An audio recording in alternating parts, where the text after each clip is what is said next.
for today's video, nakita nyo naman sa title, tatanungin natin si nanay ng mga questions galing sa sa family ko. Nabubulol pa ako. Meron akong sinama dalawa.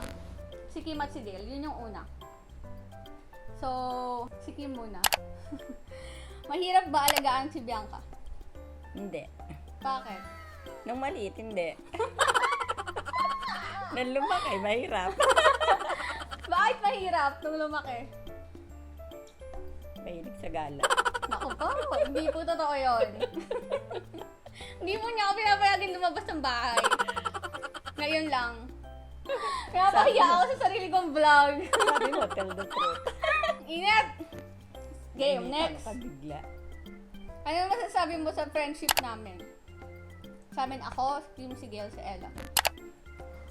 Ayos naman. Bakit ayos? Kasi yung ang ano nyo, parang magkakapatid. Okay. Next, si Gail naman.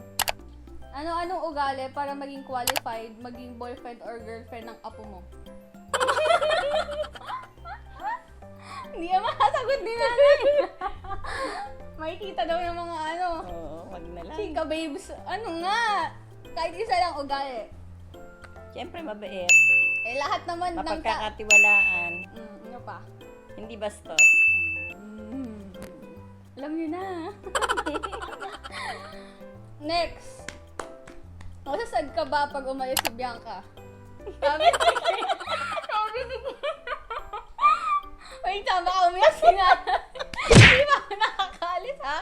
Baka umiyak si nanay. Wait lang, nagsisimula pa. Nagsisimula pa lang tayo, nanay. Umiiyak na agad. Ano ba naman ito si nanay? Ayoko na. Sabi sa inyo, huwag kayo magtatanong ng mga bagay. Next tayo. Ay, galing to kay Brian. Ano ang pinaka-paborito niyong niluluto? Eh di yung gusto nyo. Ano nga? Minudo. Sa lahat. Adobo. Alam niyo ba, ang minudo ni nanay kakaiba sa lahat. Walang katulad. Siya lang nakakagawa. Next. Sino pinaka-pogi niyong apo? Sabi ni Brian. Yung honest. Yung nagagapuan ka, bawal bias. Para sa'yo, pinaka-appealing. Huwag na tayo doon sa malalaki. Doon na lang sa maliit. Si Kurt. Punta, si Kurt. Ito naman, next tayo. Galing kay Boying. Sino pinakamaligalig niyong anak? Pinakamaligalig. Si Mami. Si Papa. Si Bunso. Oh, tita. Nung maliit siya. Bakit? Eh kasi pag may hiningi siya, pag nagpunta kami ng mall, pag may hiningi, hindi pwedeng hindi ibibili. Kasi Magwawala. nawawala ng paa. Hindi makalakad. Tita, ano na? Mahal pala sa'yo lahat.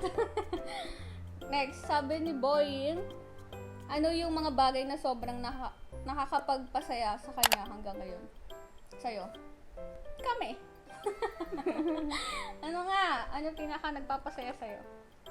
Siyempre, pag sama-sama tayo, Sabi ni Anil, paano mo natitiis mga kakulitan ng apo mo? ganun talaga. Apo eh. Hindi. Ano, walang patience mag-alaga ng apo. Ikaw? Ganun talaga. Gusto mo talaga mag-alaga? Yung nga iba, inalagaan ko eh. Yes, Apo kahit pa hindi kayo? niya apo. Nag-alagaan. Lahat. Nag-start ako sa pinsan, Mm. pamangkin, apo. Diba? Saan ka pa? Sabi ni Anil, sino favorite mong apo? Yung honest. Sabihin mo na yung totoo. Hindi sila magtatampo. Siyempre si Miko. Oh! Sabi na eh. Bakit si Miko? Sa lahat sa dami mong apo, ilan kami? Ilan kami? Kasi si Miko, kahit pagalitan ko, hindi nakagot. Hindi nasagot. Oo. So, bawal sumagot para magustuhan ka ni nanay. Ano ba naman yan? Saka hindi siya maligalig eh. syempre bata pa eh. Diba? Sabi ni Nico, what is your unforgettable moment? Sa buong buhay mo, ano daw pinaka di mo makakalimutan? Madami. Isa lang, pinaka di mo makalimutan. Siyempre, nung namatay si tatay. Ba't galit? Bakit? Siyempre. Anong feeling yung namatay si tatay? Siyempre malungkot, pero paano mo ni-raise yung 4 mong anak? Tsagaan lang. Eh, siyempre, anong work mo nun? Yung jeep. Kasi may jeep si nanay na, Hindi, yung 2 jeep ng... yung dalawang jeep nilang mag-asawa. Yun yung bumuhay sa kanila ng family. Tsaka may tindahan ako. Yun, may tindahan si nanay sa dati naming bahay. Next, sabi ni Miko. Alam ko na sagot! Sino pinaka-namimiss mong apo? Siyempre, siya malayo Oh, eh. di ba? Sabi ko nga sa kanya. Pero sabi niya, gusto niya daw ng satisfaction. Next, sabi ni Ate Ethel, anong bagay ang pinaka nagpapasaya kapag binigay sa kanya? In terms of gift. Sa material things, anong pinaka gusto mo? Hindi naman ako pala hingi. Eh ano nga, anong pinaka, kunyari, na-appreciate mo sa lahat pag material? Wala talaga. Hindi naman ako materialistic eh. Ay, grabe si nanay. Hindi ko kinakaya yung sagot. Okay, next. Anong bansa ang gusto mo mapuntahan? Wala. Sa ngayon, Hindi, before, anong dream mo? US. Kasi, Wala, gusto ko. parehas kay ni Kurt, ay ni Carl. Next, Tita Bunso. Memorable na bagay sa pagpapalaki sa mga anak. Wala eh, ano lang eh. Hindi, ano pinaka-memorable na habang lumalaki sila? Memorable? Hindi yung bonding moments Oo. niyo. Yan nga. Pagpapadede sa kanila. Ano? Wala. Pag magkakasama lang kayo. Oo, ganun. Kasi hindi naman ako pala alis eh. Hindi ko sa kagaya. Guys, sorry. Next. Masaya ka ba sa kinahinatnan ng mga apo mo? Masaya ka ba sa kinahirap? Masaya ka ba sa kinahinatnan ng mga apo mo? Kung makatapos, As of now nga eh. yun. Pag nakatapos, Pag nakatapos. fulfilled ka na, gano'n. Yes! Next, Tita Ubing. Ano yung dream mo before? Na work, ganyan. Nurse. Nurse! May gulay. Hindi ko yun alam. Bakit nurse? Bakit nurse? Gusto ko eh. Mahilig talaga mag-alaga, ano? Next, sabi ni Tobing, what are you thankful for? Tan, tan, tan, tan, tan. Ano, yung naging maayos sa mga anak ko. Sa buhay. Next. Papa, sino sa mga anak mo ang alam mong mahal na mahal ka at bakit? Ang hirap ng tanong ni Papa. Ano? Si Ruby. Iyak na naman si nanay. Hindi. Bakit si Tita Ubing? Supportive. Eh? Lagi siyang nandiyan pag kailangan ko. Siya nandito. Kasi yung anak ni nanay, yung tatlo nasa ibang bansa. Si Mami nasa Canada, si Papa nasa Dubai, si Tita Ubing nandito, si Tita Bunso Sa Abu Dhabi. nasa Abu Dhabi. Yun. Kaya si Tita Ubing yung lagi niya kasama. Next, unforgettable moments with tatay. Yung ano, linggo-linggo, lumalabas kami with family. Kasi ngayon di na namin magawa. Walang lalaki sa amin, puro babae. Ay! Mga tahol, si Toti! Nakikisali! Mami, sino favorite mong anak? Biglang ganon. Nakaw. Napakamot po si nanay. Hindi niya masagot. Malalaki na yan. Pwede mo na sagutin. Hindi naman favorite. Siyempre lahat yan dahil lahat sila ay anak eh. Kanino ka pinaka-close? Siyempre kay Ruby kasi siya yung nandito. Kanino kay Mami? Kanino ka nagmana? Sa lola ko. Kasi rin siya eh, maalaga. Ako, may tanong ako sa'yo. Sa buong buhay mo, ano yung regret mo sa buhay? Alam ko yung sagot dyan. Ano? Sige nga. Nag-asawa kayong maaga. Hindi rin.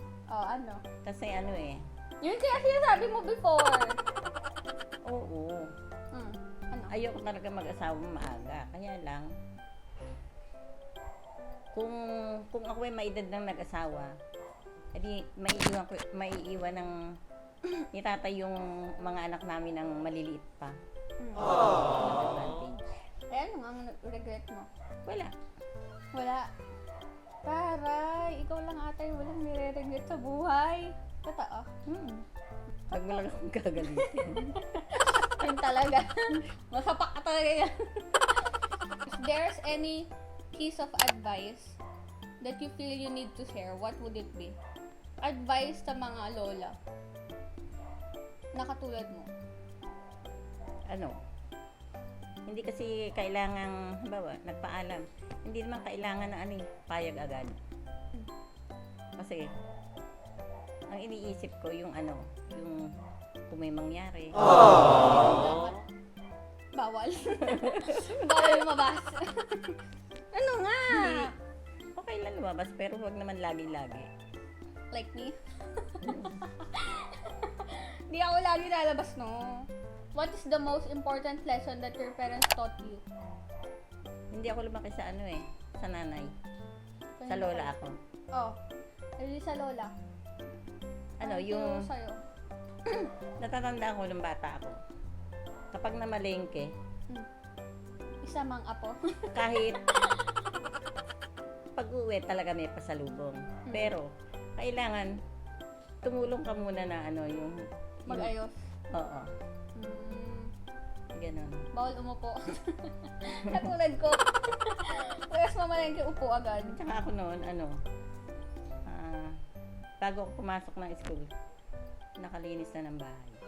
Maaga akong ikaw, nagising. anong sa tingin mo yung ugali na nakuha mo sa lola mo? Ganun. Yun. Ayun yun. Nag-aalaga rin siya ng mga apo. Anong isang bagay na hindi ko alam sa'yo? Isa lang. Sikreto. Isang sikreto malupit. Wala naman ako sikreto eh. Alam namin lahat. Hindi Secret. matago. Hindi matago si nanay. Pero matago yan si nanay. Kunyari, gusto ko niya bigyan ng pera. Sa ilalim niya. Ay nako, mga lola. Nung bata ka, anong ginagawa mo? Anong hobby mo? Dancing. Diba? Magaling nga sumayaw si nanay ngayon, kahit matanda na siya. Hindi naman matanda. Pero, lagi siya nasali sa, sa mga dance competition dito sa Ika. Hindi naman competition, yung mga dance presentation. Tapos nakikipagsabayan sa mga 30 plus na nanay, ganyan. Alam mo yun? Nagtutwork pa din si nanay. Charot lang. Okay, next. Last one na to. What is your favorite thing about being a grandparent? Siyempre, maalagaan kayo. Sana alagaan nyo din ako. Ayun. Baka hindi ako alagaan eh. Bakit naman hindi? Natatakot si nanay na hindi namin siya alagaan katulad ng iba. Alam mo yung iiwan na lang sila, hindi na makatayo. Baka dalhin ako sa Hong Court agent. Ayaw niya nun, sobra. Kahit mahirap na ang life, ayaw niya nun. Okay, yun lang. Yun yung mga tanong ko. So, yun. May sasabihin ka sa kanila? May sasabihin ka sa mga apo mo at sa mga anak mo? No? Ano sabihin ko sa mga apo? Sa mga apo, yung message mo sa kanila? Magbe-beer. At saka ano, lagi, kailangan maging masunurin. Ano pa? Huwag pasaway. Ano pa? Ayun. Yun lang. And Sa sa mga mga anak, Ano, kailangan mag-ipon. Hindi, huwag Labas yung ng labas. labas ng labas. Mm, Para pag dumating yung panahon na kailangan. hindi mahirapan. That's true. Okay. Yun lang, guys. Tapos na ang ating Q&A with Nanay. And pag may mga gusto pa kayong gawin with Nanay, comment lang kayo. Pipilitin natin siya. Bye-bye!